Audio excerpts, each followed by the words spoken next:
All right, let's talk a little bit about hammer-ons, pull-offs, and slides, which will ultimately make your legato-ish style playing better. First one we're going to talk about sounds like this. And that's a pull-off. Start with your third finger on the 7th fret, and then you strike that one, and then you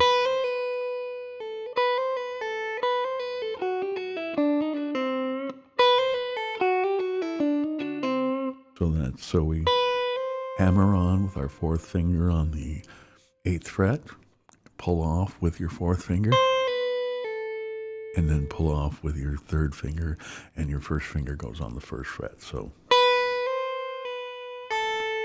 same thing on the B string, and same thing on the G string. And then we can resolve it by going to the 7th fret of the D string, and that's our root. So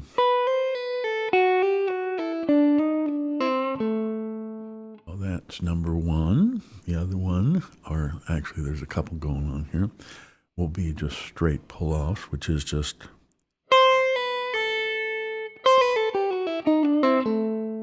now that can be played as triplets. 1, 2, 3, 1, 2, 3, 1, 2, 3, 1. And it's all based off our blues scale.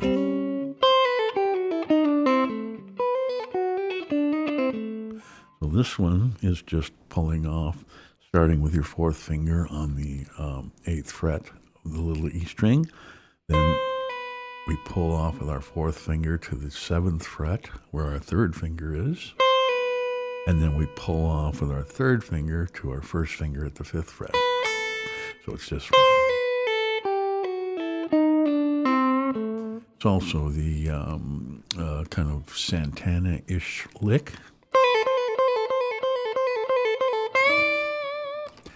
Okay, now let's try. I'm going to give you an exercise now. It's based off a G major scale. We're going to use the 3-note per string thing, which is looks like this. And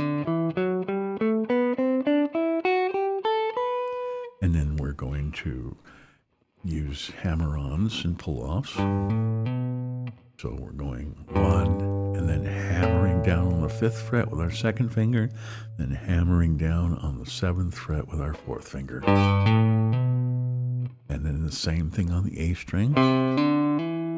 Now that changes a little bit when we get to the D string, and that's 1st finger on the 4th fret. And then hammering on to the 5th fret with your 2nd finger, and then hammering on with 7th fret with your 4th finger. So far we have.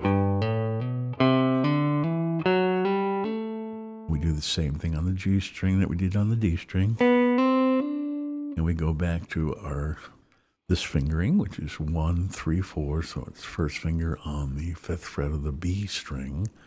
And we hammer to the 7th fret with our 3rd finger, and then hammer on with our 4th finger on the 8th fret. Same thing on the little E string. So we have...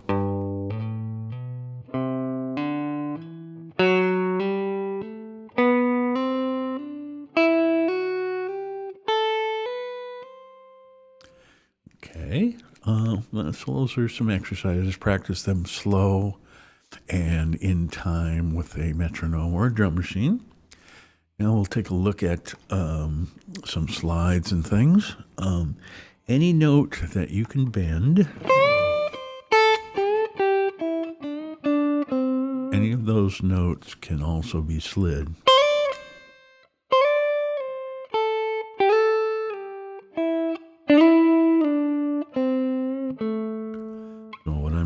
I'm starting with my 4th finger, and I'm sliding that 4th finger up from the 8th fret to the 10th fret. Just letting it, and sliding back down to the 8th fret. Now we can play this note if we want. So we go, that's 5th fret with your 1st finger on the E string, and then we do that same slide on the B string. So we have... And then we can do the next string two different ways. We can keep it within the pentatonic scale, which is, so that is, we're sliding up to, from the 7th fret on the G string with our third finger to the 9th fret of the G string and back down. And then we resolve it again. So we have, then you can resolve it there if you like or whatever. The other way to do it is to add the blue tone, which is, so instead of sliding all the way up to the 7th fret, we just slide up to the 8th fret. I'm sorry, 9th fret. And then slide to the 8th fret for the blue note. So I hope that makes sense. There you have it. That should be some stuff for you to kind of work on this kind of thing.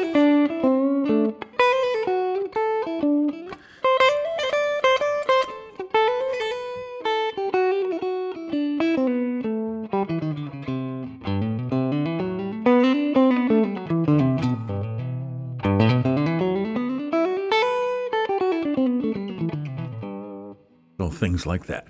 Anyhow, enjoy, and I will see you when I see you.